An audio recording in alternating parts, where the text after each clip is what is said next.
And we've got your black. Baby! 1 2 1 2 1 2 1 2. You ready? Somebody make some noise in this joint. KBLA Talk 1580 celebrates its 4th anniversary this year on Juneteenth. Here we go again.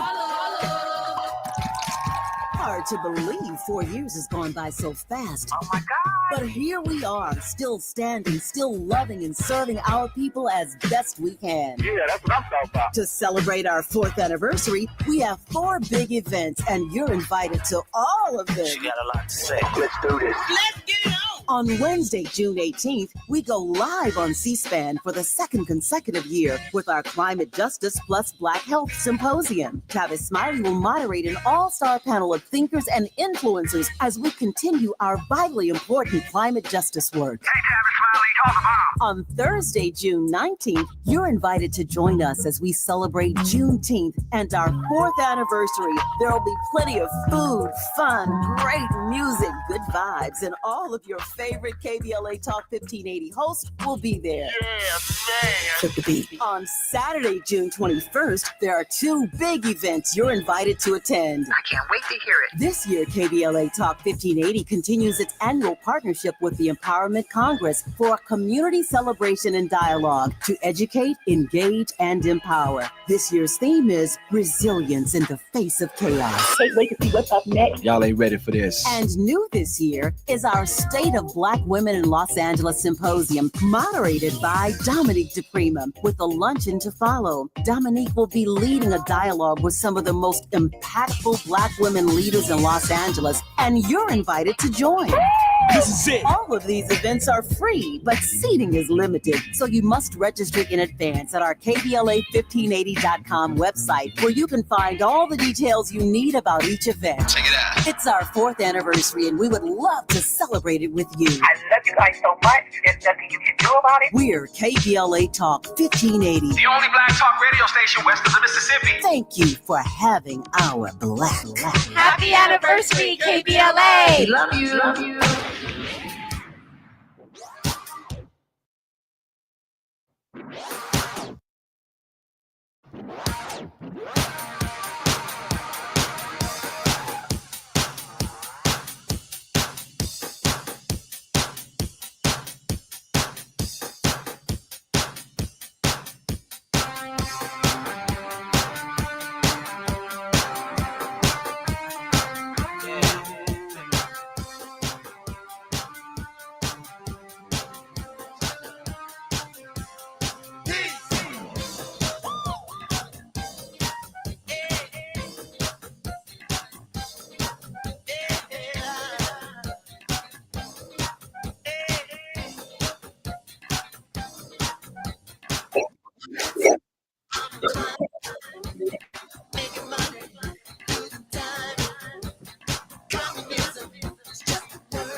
I'm Jesse Jackson Jr. Welcome forward to the Jesse Jackson Jr. Show. Welcome to Wealthy Wednesdays, the politics of our faith, with Reverend Dr. Sheridan Todd Yeary, JD, a man who really needs no introduction on our program. He is our regular 1 foot in the pulpit, 1 foot in the courtroom, and 1 foot in the behind of this administration. Today, we seek to answer the theological, the political, the moral, the sociological, the cultural, the spiritual, the financial, the cosmological, the psychological, and the existential question raised by the late Marvin Gaye. Dr. Yeary, what is going on? Man, let me just tell you that after you dropped all of those heavy words, I was like, I'm so glad you ended up at what's going on, because I was like, I can't keep up with all of that this quickly. Hey, what's going on, man? Marvin must have been thinking about it all, brother. Listen. Marvin was a prophet. Do not get it twisted. And the reality is that we are so conflicted today with what's going on from this government that we've got to be not just scratching our heads, but probably shaking them too. First, this morning, the administration indicated that it was withdrawing its role in the pursuit of consent decrees against the Louisville Metro Police Department and the Minneapolis Police Department as a result of the racial reckoning moment after the death of Breonna Taylor and George Floyd. At the same time, its Defense Department accepts a $400 million airplane from a government that it once called a state sponsor of terrorism.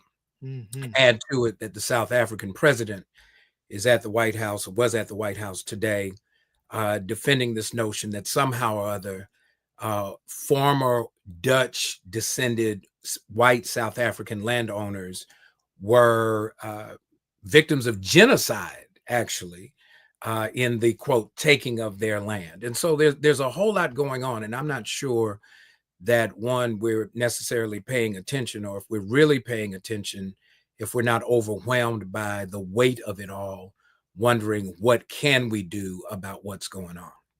You know, I've never seen an administration, and I know that we're going to come forward and have a broader conversation with this after the break.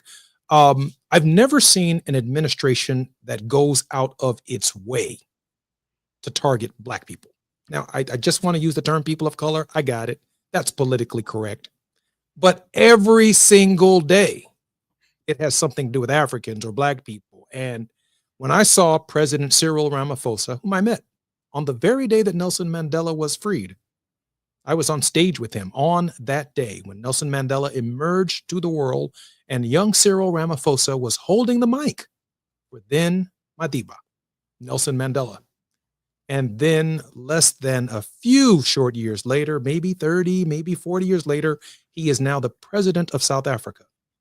But he comes to the United States to meet with Donald Trump in the Oval Office. And in the preliminary remarks, Reverend Uri, it looked like he had a wonderful conversation with Donald Trump, told him to bring his golfing buddies here with him, and Cyril Ramaphosa went for it. He jumped right at the opportunity to have a meeting in the Oval Office, and he came here, Reverend Uri, and got Zelensky'd. It really seems like these African leaders must come to understand that they have to touch base with the Congressional Black Caucus. They have to touch base with the Rainbow Coalition. They have to touch base with Brother Johnson over at the NAACP and Reverend Sharpton at the National Action Network and Johnny Mack at the National Action Network. You've got to touch base with Mark Morial before you all come to the United States and meet with Donald Trump. Do not disrespect us, because there are consequences when you think you can walk into this Oval Office without first touching base with Black folks. I'm Jesse Jackson Jr. When we come forward, Dr. Uri, 1 foot in the pulpit, 1 foot in the courtroom, and 1 foot in the behind of this administration. It's afternoon drive time with Jesse Jackson Jr. Only on KBLA Talk 1580.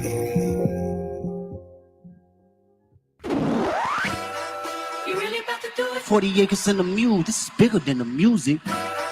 You really about to do it? Yeah, they tried to rig the game, but you can't fake influence. Who among us doesn't like Black music? But Kendrick is right. This moment is so much bigger than music. These are serious times. We've got serious problems, and we need serious people who understand that slogans are not solutions. When you want substantial and sober analysis about things that matter to you and the ones you love, this is where you turn. We're KBLA Talk 1580, and we've got your black.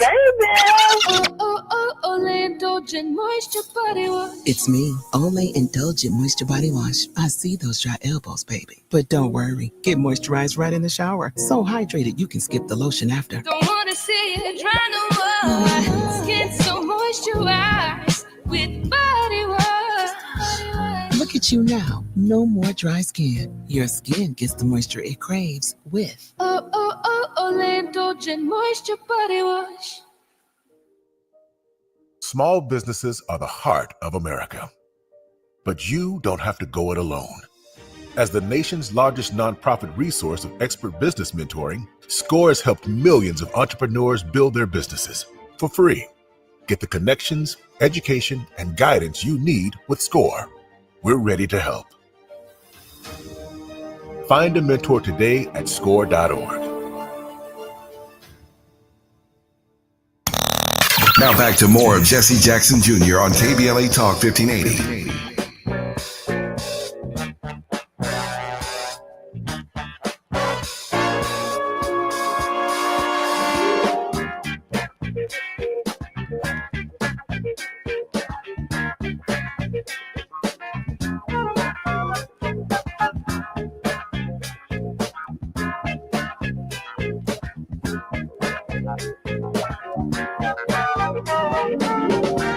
Jesse Jackson Jr. Welcome forward to the Jesse Jackson Jr. Show. My very special guest is none other than Reverend Dr. Sheridan Todd Urey, JD, 1 foot in the pulpit, 1 foot in the courtroom, and 1 foot in the behind of this administration. Dr. Urey, let's get right to this. Let me go through this list right quick. The DOJ withdrawing consent decrees, the president dressing down Cyril Ramaphosa in the Oval Office today. In my opinion, he was Zelensky'd. The mayor of Chicago picked up a federal investigation, and Congresswoman MacGyver picked up some federal charges in Newark, New Jersey for standing with Ras Baraka. Reverend Dr. Urey, organize this sermon for us. You've got a good 17 minutes to get through the last 24 hours of news. Where do you want to start? Drawing down consent decree. Genesis 1. In the beginning, God created the heavens and the earth was without form and void, and darkness covered the face of the deep. Chaos ruled rampant. And in the midst of this chaos, divine intervention was required. Otherwise, there would be no organizing of the chaos. Here's what we've got. This administration has never hidden its hand about what its intentions would be. And so from the November election until now, what is troubling about a part of the announcement about withdrawing the Department of Justice's participation in the enforcement of a consent decree is that in Louisville, the filing of the motion was without opposition from the city of Louisville. Now, mind you, city of Louisville has a Democratic mayor, mostly Democratic Metro Council, and yet they said, we don't disagree. And then the mayor stands at a press conference and says, well, the reason we didn't oppose it is because we just want to move on. No, what you want to do is you want to avoid judicial oversight of the protection of constitutional enforcement. Now, this is a reversal for the mayor who, when the judicial decree was first offered, was supportive of it, given the very nature of the behavior of the Louisville Police Department. And the political implications. Remember, going into the fall election, the momentum was believed to be behind Vice President Kamala Harris to defeat the now incumbent of the White House.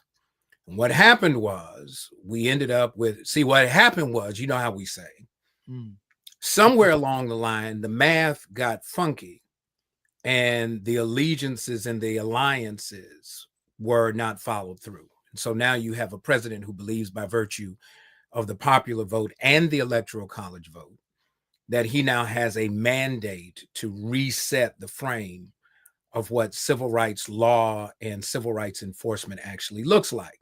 So now that you have a new administration, why draw attention to yourself? If he's going to give you the gift, you don't look a gift horse in the mouth when you don't have to, appear before a federal judge who has to sign off on whether or not you've complied with the terms of the consent decree. We get to get rid of it, and it was filed that the motion to dismiss would be granted with prejudice, which means that you can't bring it back. So, in terms of the legal positioning, it has been my concern all morning. And that's an agreement. That's an agreement with the city before they went to court. The city signed off on that, not to file an opposition. They reached out, asked the city, would they oppose? City said, we're not opposing. And that's Democrats. That's Democrats. Okay, good to know. Good to know.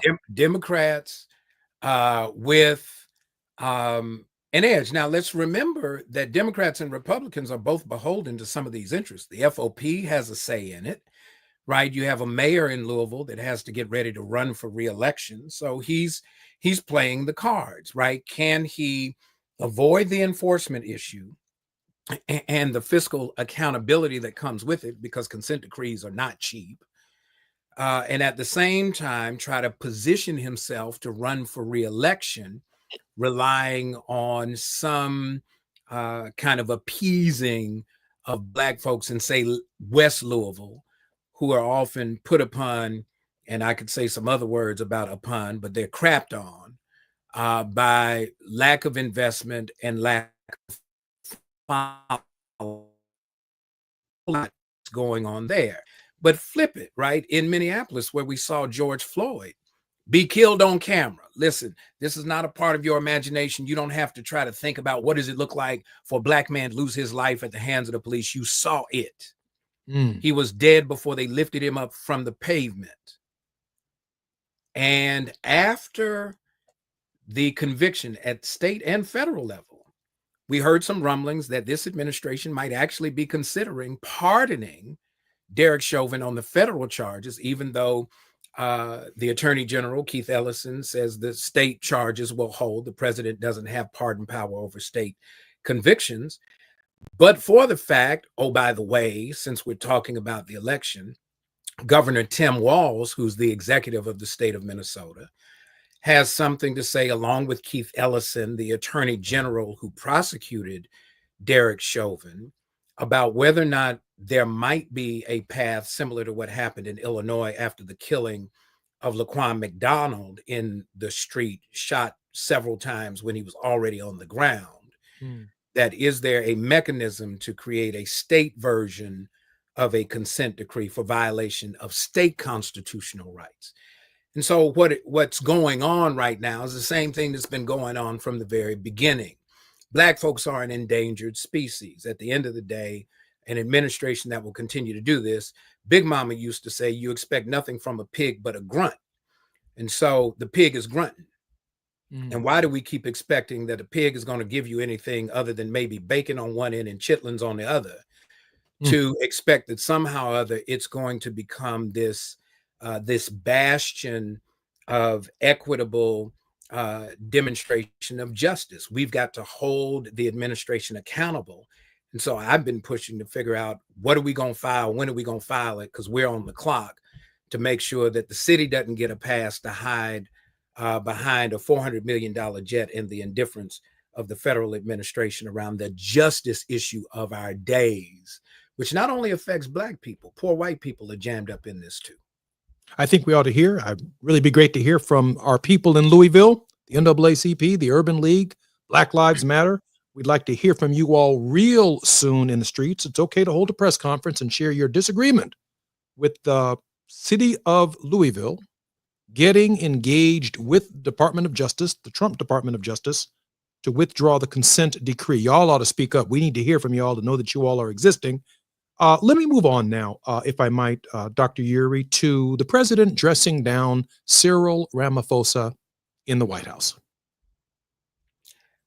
Yeah, you know, you invite the president of a country where the current Democratic profile was done in spite of the United States participation, not because of.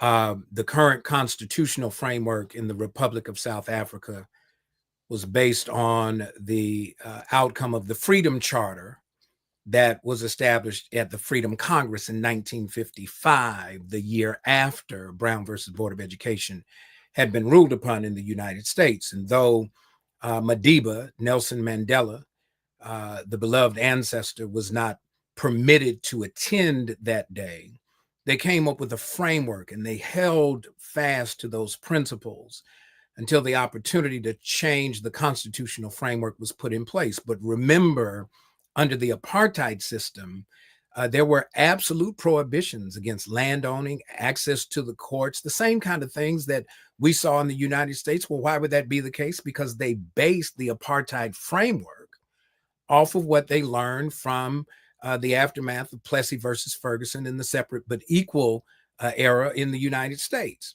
And so it shouldn't be surprising to us that we would see a public flogging of a Black head of state about something as simple as the misstatement that somehow or other those who were able to acquire land at the expense of Black landowners are somehow facing genocide because justice is being enforced. If you ever wanted to see what kind of pushback you're going to get from any reparations agenda, look at how this administration is treating the president of the Republic of South Africa in the aftermath to bring 53 or so white South Africans to the United States, even with all of the air traffic control issues. They ain't have no problem getting into Dulles Airport to be refugees of the United States government with a unique and particular pathway towards citizenship that other Black and brown people do not get. At the end of the day, when Marvin Gaye, the community theologian, the cultural critic, raises for us the fundamental question of the day, what's going on, is we still getting hustled. And after a while, we should be not only enraged, but outraged about what's going on and determine for ourselves, not just a justice that applies to us, but a justice that applies writ large. That's who we are at our core, that we're not just going to sit idly by and watch this whole thing go down and not have anything to say about it. You know, Reverend Uri, let me add to this that I have some experience in this realm, having served in the Congress of the United States for almost 20 years, about how Africans see us and how we see Africans. African leaders get on their private planes, their state paid for planes. They fly to New York for the United Nations. The Secret Service meets their aircraft. They are escorted around the city. They're treated like kings. They stay at the top of the Waldorf Astoria, go speak at the UN, get back on their plane, and they go back home. Rarely do African presidents venture into the interior of the United States. Rarely do you see them on the west side of Chicago. Do you see them in Los Angeles? Do you see them on the south side of Chicago? Do you see them in Atlanta, Georgia? They come to New York. They come to Washington, oftentimes not even getting an Oval Office visit. The highest office that they can meet with in the United States is the State Department. That's the way they treat African leaders. So here we have the rare occasion where an African leader, a very powerful leader on the continent of Africa, meets with the president of the United States, and he gets Zelensky'd. He talked about and talked to the president of South Africa like he was a child. And then he put up a big video, turned the light down in the Oval Office, and played a video out of context of Africans reacting or relating to an African who was white farmer. That's what we saw. That's what the world saw today, in case you weren't watching the news. You ought to Google it, look for it on YouTube. It was nothing short of amazing. But on this question of how we see each other, why don't African leaders, one, venture into the interior? Number two, why don't you call Jesse Jackson? Why don't you call Al Sharpton? Why don't you call Mark Morial? Why don't you call the head of the NAACP? Why don't you call the head of the Black Caucus and let them give you some advice, not the expensive consultants that you pay hoping for a meeting with the president, and let us tell you exactly who and what you are dealing with before you come here and embarrass yourself. One of the things that President Cyril Ramaphosa said to the president is, listen, I can't bring you today. We have no expensive jets to give you. I mean, he did get a couple of shots in. But in that Oval Office context, there is just no way around the flogging, Dr. Uri, that you said he actually took on that occasion. It doesn't stop right there.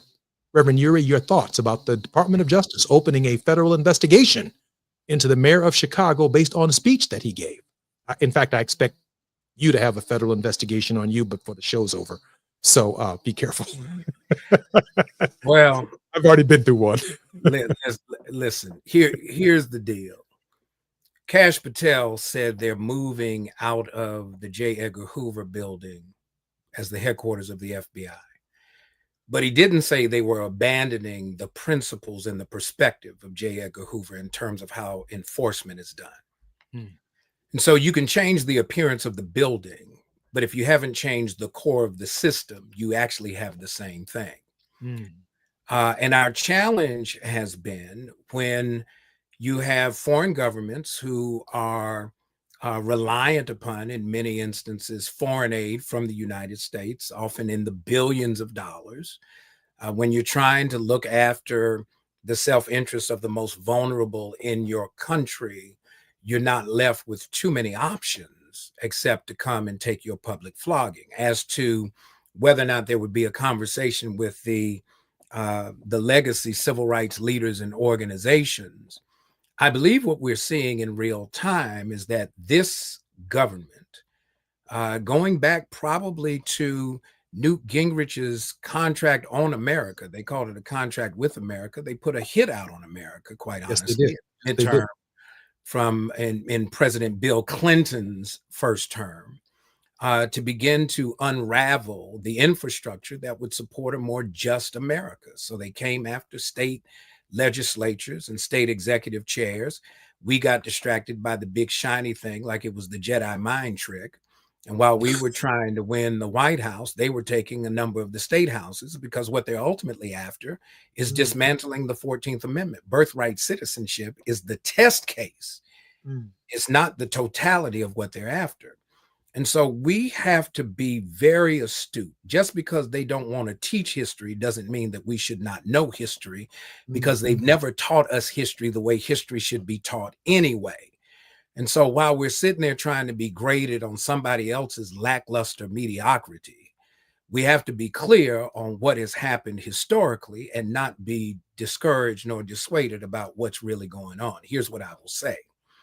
In this moment, we've got to be ready to push back litigation, legislation, education, agitation, and demonstration. But whatever it is, the mantra is, hell no, we won't go.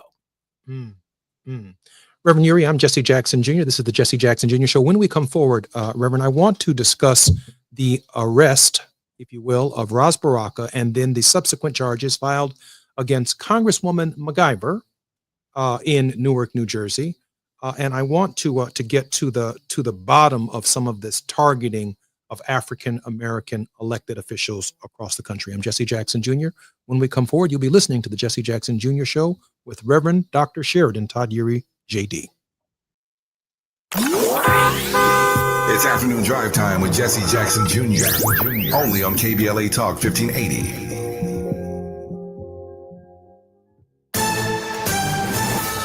I'm Amber Payton with BIN News Now. President Trump confronted South African President Ramaphosa in the Oval Office, accusing the country of genocide against white Afrikaners. But we have many people that feel they're being persecuted, and they're coming to the United States. So we take from many locations if we feel there's persecution or genocide going on. Ramaphosa denied it, blaming a minority party for racial tensions between blacks and whites. Taylor Toronto, arrested near former President Barack Obama's home in 2023, has been found guilty of gun charges and making a hoax bomb threat. He was live streaming outside of Obama's home, making disturbing comments. Toronto was also tied to the Capitol riot, but pardoned by President Trump earlier this year. And the WNBA is investigating alleged racist comments towards Chicago Sky star Angel Reese during a game in Indianapolis. Get BIN News on demand 24/7 on the iHeartRadio app. Right now, there are young people across the world facing a tough choice: continue their dream of education or drop out to help their family put food on the table. You can help change their future in a single moment. See how far your support can go at unbound.org. Is this the time? This is the KBLA Sports Minute with Ray Richardson. Game 1 in the NBA Western Conference Finals goes to Oklahoma City. OKC used a dominant second half Tuesday night to pull away for a 114-88 win at home over Minnesota. Game 2 in the best of 7 is Thursday night at OKC. Indiana and New York meet up tonight in Game 1 of the Eastern Conference Finals. 4 p.m. tip-off LA time. The Dodgers snapped their 4-game losing streak. They beat Arizona 4-3 in 10 innings. The Angels won their 5th straight. They beat Oakland 7-5, longest winning streak for the Angels since June 11, 2023. NFL owners voted Tuesday to allow NFL players to compete in flag football in the Summer Olympics here in LA in 2028. The Summer Games in LA will be the first for flag football as an Olympic sport. The Olympics are scheduled for July 14th to the 30th. That could be a problem for NFL players. Most NFL teams start their training camp within those 2 weeks. No debates, no speculation, just the info you need. That's your KBLA Sports Minute. I'm Ray Richardson on KBLA Talk 1580.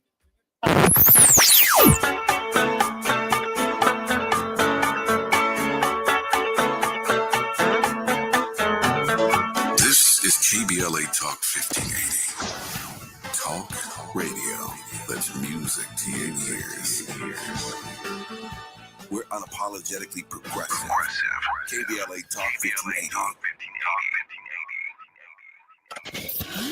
We've got a lot to talk about.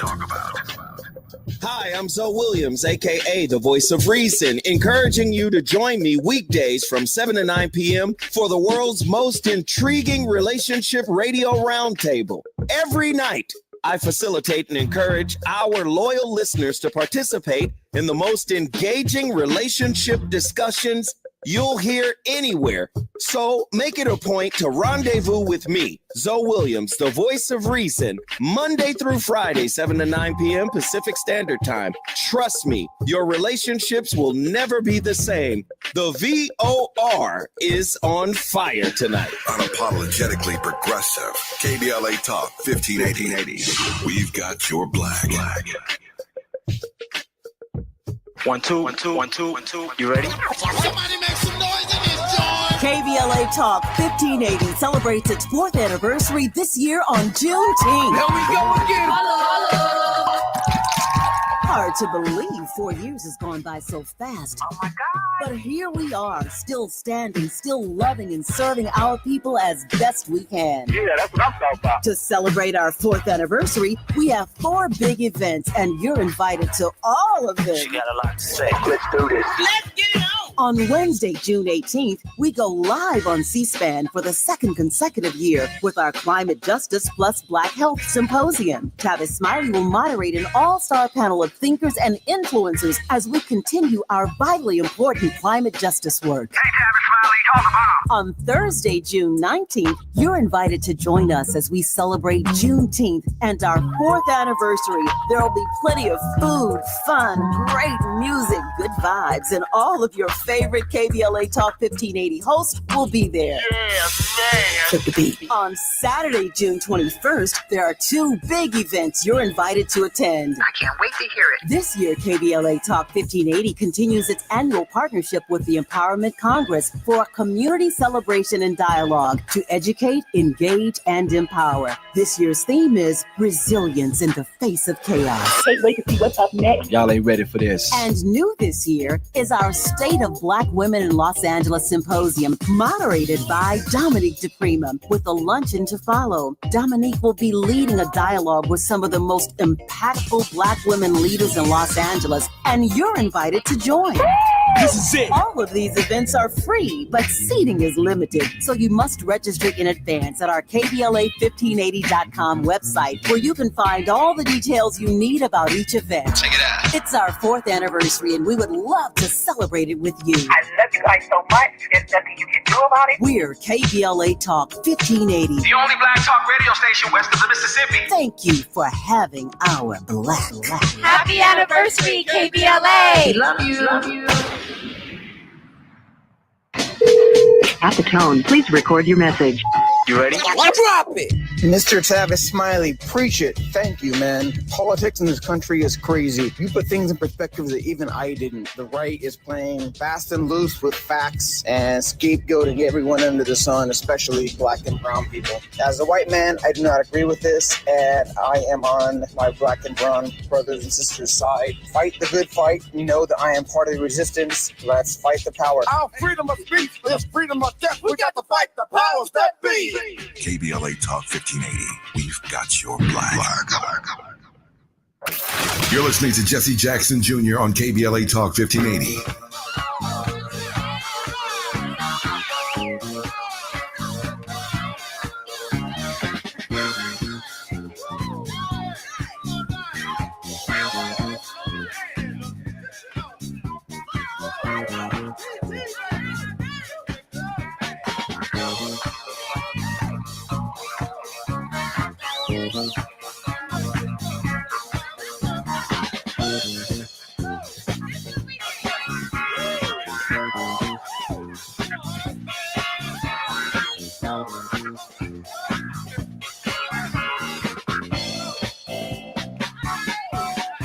I'm Jesse Jackson Jr. My very special guest on Wealthy Wednesdays, The Politics of Our Faith, is Reverend Dr. Sheridan Todd Eury, J.D., 1 foot in the pulpit, 1 foot in the courtroom, and 1 foot in the behind of this administration. Dr. Eury, welcome forward to the Jesse Jackson Jr. Show. You keep putting my government name out there, Doc. I just need you to know. I'm feeling some kind of way. My mama would be honored, but I'm a black man in America. I need you to just be a little more careful. Thank you, Reverend. Listen, our very special guest tomorrow will be none other than NBC's leading political reporter, Jonathan Allen. Jonathan works the White House and all political things for NBC. He's one of the most award-winning journalists in the United States, and he will be our special guest. He has some new revelations, we believe, from his book, Fight, since the president has made his announcement about his present health needs and health concerns. Of course, the president remains in our prayers. During the break, I shared with Dr. Yuri, I asked him whether or not he was having a good time on the show, and he sent me a text message. He said, our phones are tapped for sure now. And I said, yeah, chicken thighs on Wednesdays all across the federal prison system. It's not as bad as I thought it was, having been there. And he said, well, is it fried or baked? Asking for a friend. I said, baked. Some of the brothers steal chicken out of the kitchen, and they found a way to fry them in the microwave back in the unit. And he said, survival by any means necessary. Yeah, that's exactly what it is, brother. So if you don't have a problem with chicken thighs on Thursday, man, we can keep moving forward with this program. Speaking of chicken thighs on Thursday, Congresswoman MacGyver picked up 2 charges trumped up by the Trump administration as a result of the arrest of Mayor Ras Baraka in Newark, New Jersey. Your thoughts on the video that we all saw that showed the ICE agents roughing up the mayor and pushing members of Congress who were there for their oversight responsibilities? First response is this really what we're doing? Sometimes we get a little too analytical with looking at the strange, bizarre, and the unacceptable. Is this really what we're doing? We're going to come up with some charges that can't stick because they've already dropped the charges against the mayor. Mm-hmm. You're a former member of Congress. You know that you have certain authority as a member of Congress to conduct oversight over federal facilities. The Congresswoman was operating in that oversight, and then to charge them. I'm trying to figure out now, what are we charging? Here's the charge. Let me give you what they've been charged with. They've been charged with Negro, stay in your lane. Let's just be real clear on what this moment is. We don't have time to go through the touchy-feely. Let's think about what this is. Listen to me. At the end of the day, you have the president of the Republic of South Africa having to watch a movie at the White House, just like Woodrow Wilson showed Birth of a Nation. Wow. Let's just be real clear on what this is. This is a warning sign. This is the shot across the bow that the old America is reemerging. That's what it means to make America, quote, great again. And so when we think about this mantra and at whose expense this return to American greatness is going to be accomplished, what's the first thing that's happening? He's dismantling the federal government, and federal employees are being disrupted, recognizing that historically, Black and brown people had been excluded from public employment.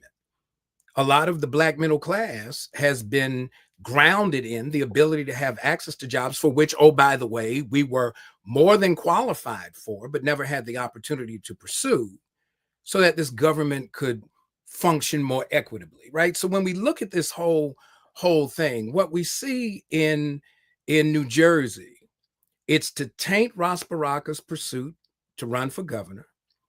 It's to discourage dissent in another way in terms of oversight from members of the Congress. And the other side is look, at the end of the day, look, I practice in the criminal legal system.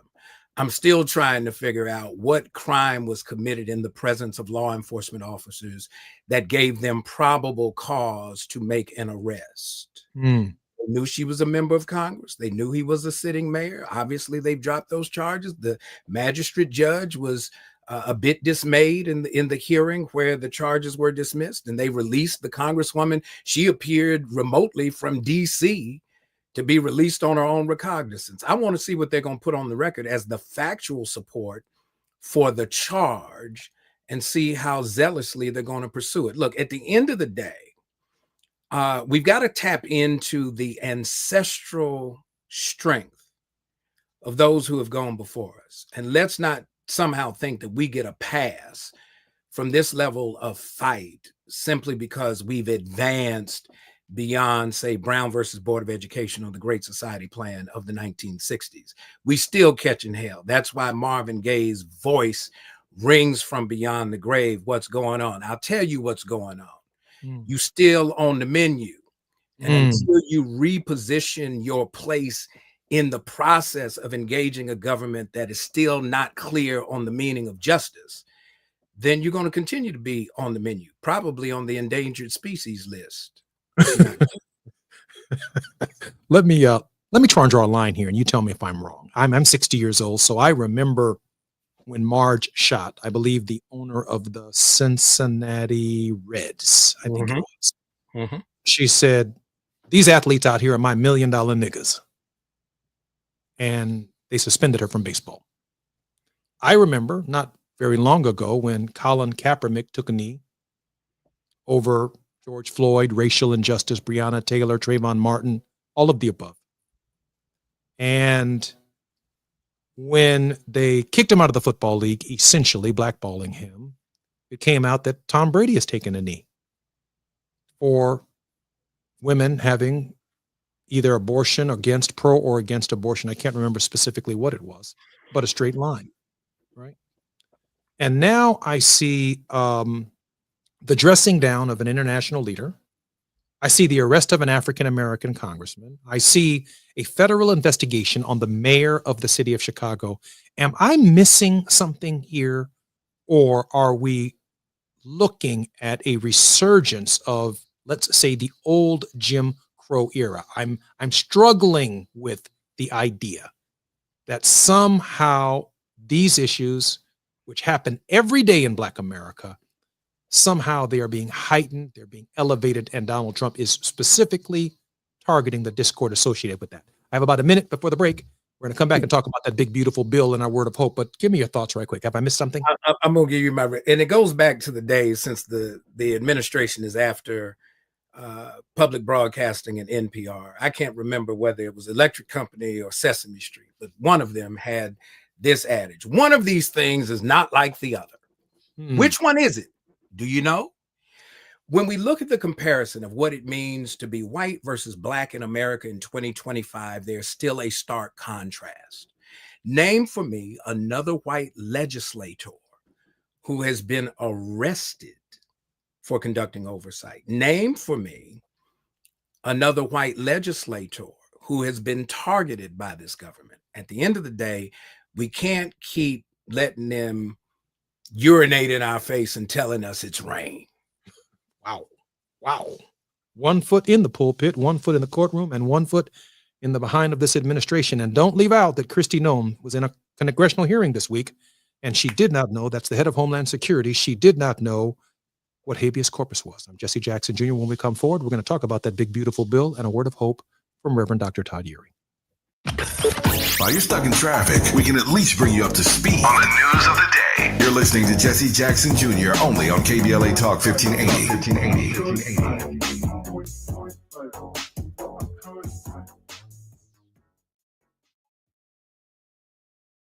Attorney advertising. Prior results do not guarantee future outcomes. Founded in Los Angeles in 1986, litigation powerhouse Quinn Emanuel has deep roots in the Los Angeles community. Since 2007, we have litigated some of the largest fires on the West Coast. We are proud to be the only AmLaw 100 firm in the country to represent wildfire victims, giving affected individuals, families, and businesses the same focus and individualized attention we devote to our Fortune 500 clients. BTI Consulting has repeatedly recognized Quinn Emanuel as among the 4 law firms in-house counsel least like to oppose in any litigation, and we are often deemed the most feared. And after securing over $80 billion for our clients in various matters firm-wide, we understand why. If you have been affected by the recent wildfires in Altadena and the Palisades and would like to discuss your situation further, please contact wildfire support at QuinnEmanuel.com or call us at 213-443-3050. Quinn Emanuel is proud to sponsor Conversation Live Altadena Rising with James Farr on KBLA Talk 1580. Attorney advertising. Prior results do not guarantee future outcomes.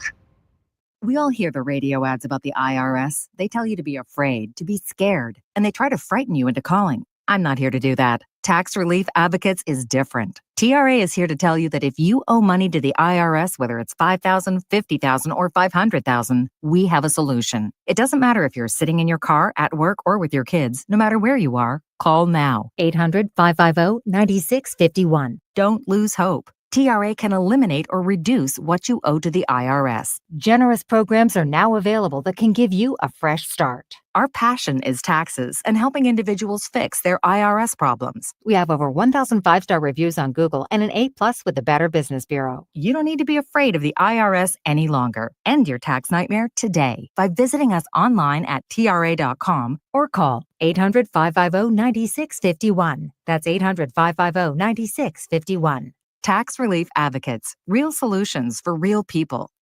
Hey there, Los Angeles. This is James Lucky Jr., publisher and editor of Los Angeles News Observer. Are you hungry for news that matters to you in the African American communities of Los Angeles? Well, buckle up, because we got the scoop you've been craving. Stay in the know and never miss a beat with our free weekly publications conveniently available near you. Or hop on the digital wave and become an exclusive subscriber at OGNSC.com. Don't forget to join the party on Instagram and Twitter at OGNSCINC for behind-the-scenes access and sizzling updates. No more FOMO. Let's stay informed, connected, and empowered together. It's never too early to start talking about money in realistic ways with your kids. JP Morgan Chase navigates how to educate your kids now about creating long-lasting, healthy money habits. Whether your kids are in elementary school, high school, or college, now is a great time to start a conversation about ways to create healthy money habits as they grow, ultimately benefiting their financial future. Talking about money in a realistic way to support your kids' lifestyle and dreams, your first banking account geared towards high school or college. It's never too early. Explaining the basics, what you earn and what you spend, building financial confidence starts with getting organized. Learning and practicing vital money skills now will stay with them for life. Tools they will have to stay on top of their finances and achieve their goals. This segment is sponsored by JP Morgan Chase.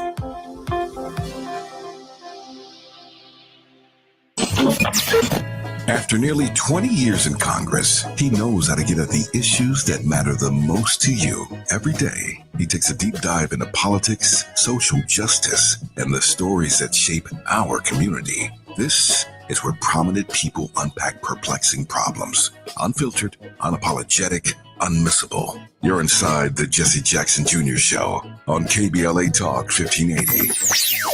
The Comedy Connection series featuring KBLA's Zoe Williams, the voice of reason, and the alpha male of comedy, Ray Grady. We're going to transform relationship disasters into stand-up material live at Inglewood's Miracle Theater on May 31st at 7 p.m. Pacific Standard Time. My clinical team will disclose all of your dating woes, while the alpha male of comedy, Ray Grady, has hand-selected supremely talented comedians to roast all of our tragic relationship choices. I dare you to bring your ex's phone number, because Ray, he's going to text it live, and the crowd will be sourcing emojis. Tickets are moving swiftly, so don't hesitate to grab yours at themiracleinglewood.com before I diagnose your dating history as a pre-existing condition.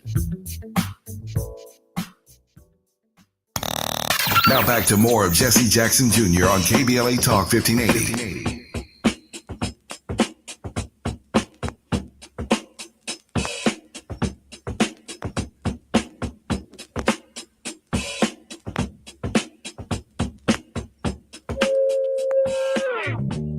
Jesse Jackson Jr. only forward thinking.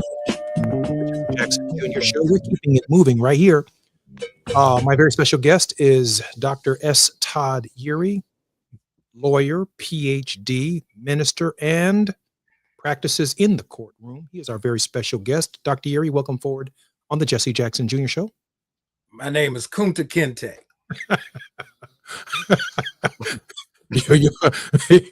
I appreciate knowing how strong you are, brother, because he ended up going by Toby. I understand. It cost him some things. Yeah, a couple of toes. Hey, check this out right here. Before we go to the big, beautiful bill, And before we close on a word of hope, Barbara Jean on our Facebook page says, Jesse Jr., it's not chicken thighs on Wednesdays, it's chicken thighs on Thursdays. Now, I learned something about Barbara Jean today that I didn't know. She knows when they serve chicken in federal prison. Barbara Jean will have an offline conversation. Reverend Yuri, Donald Trump and the Republicans in Congress are trying to pass a big, beautiful bill, which includes an increase of $150 billion in the Defense Department. For the first time in the nation's history, the defense budget will soar past $1 trillion while cutting hundreds of billions of dollars from Medicaid and other critical programs. It includes billions of dollars for Donald Trump's border wall. His big bill, his big, beautiful bill, is everything he ran for as president of the United States. Your thoughts on how devastating this legislation could be and what it represents for the poor versus the very wealthy.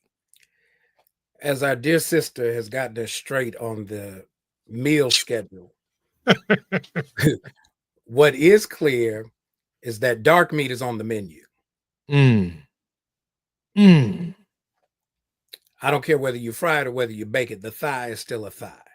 And so this big, beautiful bill to kind of go after a golden dome after you, and you can spend all this money, but you can't buy your own airplane. I'm trying to figure out how that works. You'll take it as a gift, but then you'll punish everybody else. And at the same time, plan for the 250th year anniversary of the establishment of the United States Army, have a parade that is going to cost upwards of about $45 million. But you and your cronies are talking about how you're going to cut benefits for elderly and poor people. See, something about this stands in stark contradiction to this notion that the religious right believes that somehow or other this is a God-ordained moment. The book tells us that God is not mocked. I don't care how much you invoke God's name. I don't care how many times you try to quote a scripture because you memorized it. Don't get it twisted. There is a difference between Simon Peter and the 7 sons of Sceva. One became the Pope, the other became a parody because they played with the word of God. And so this administration that is playing with the ultimate power of the universe at the expense of God's people needs to understand that at the end of the day, it's not us that you really need to be wary of, but it is our God. Play if you want to. You come get us. But at the end of the day, if it's between you and God, if I had to make a bet, if God was taking bets, my money's on him, her, whatever we want to call it, whatever gender you want to assign. Here is the problem. The fundamental problem is not what is God going to do, what we going to do. We're watching this. He playing with us. Look, at some point in time at the family reunion, we get indignant with behavior like this. And we got to make sure that we're no longer going to get punked, pimped, played in the process. We're going to fully engage, and we're not going to get into this back and forth. A. Philip Randolph Challenger, you know, the whole myth of going to FDR and saying he was making demands on behalf of working people. And FDR allegedly said, make me. Well, let's make them. And stop playing. I'm fairly confident that by next week, our show will be broadcast from Toronto, Canada, banned in the United States of America. We may be in Canada. I'm not telling you how I'm getting there. I'm just telling you. Our producer says Toronto. I'm thinking British Columbia somewhere, but she's like, that's too far west. We're heading to Toronto. Reverend Dr. Yuri, we have a few more moments before the end of our program. We always close this hump day on a word of hope. Your thoughts? Here's what I will say. Everybody take a deep breath. Do not push the panic button. I don't care how appealing it is. We come from good stock that have had to endure tragic scenarios like the ones we face right now. But if I were to invoke the scripture that I rely upon to proclaim good news to my congregation every Sunday, I leave you with this. As the new Pope has been installed and he invokes the legacy of the first Pope of the Universal Church, Peter, In that regard, the Apostle Paul, from that same generation, tells us that God is still at work. In all things, God works for good for those who love God and are called according to God's purpose.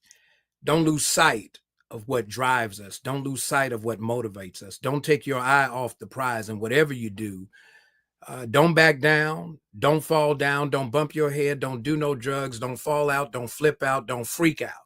Stay focused. Because at the end of the day, no weapon formed against us will prosper. I believe that, Dr. Uri. I believe it with every core molecule within my being, that we are on the side of God. And that when we measure it against the backdrop of history, it is almost impossible to reflect upon how we made it over without God, without the involvement of a divine intervention. In our best days, he's there. In our worst days, he's there. At the mountaintop, he's there. He can also be found in the valley. And so let us not give in to anxiety. Let us not give in to depression. Let us not give in to hopelessness. There is a way out. There's a way out for all of us if we come together, if we stop complaining about what we don't have, if we use what we got. It is impossible. There are not enough hours or minutes in the day to cover the sheer amount of news and troubling stories that confront us. We have to take, as Dr. Uri said, a deep breath. We have to be still in the moment and listen to the spirit energy from 1619 to the present that has guided us, that has seen us over, that has given us the capacity to sustain ourselves in spite of ourselves. I want to thank today Reverend Dr. Todd Uri for his amazing contribution to the Jesse Jackson Jr. Show and Wealthy Wednesdays with S. Todd Uri. Reverend Uri, hope to see you next Wednesday. I'll meet you in Canada. That's exactly where we're going to be.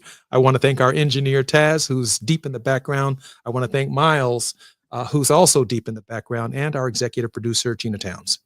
Until tomorrow with Jonathan Allen from NBC, we're going to take a hard look at the former president's health and whether or not decisions could have been made differently that could have kept our nation from being on its present course. I'm Jesse Jackson Jr. When we come forward, it will be tomorrow.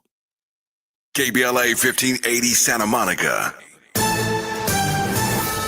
I'm Amber Payton with BIN News.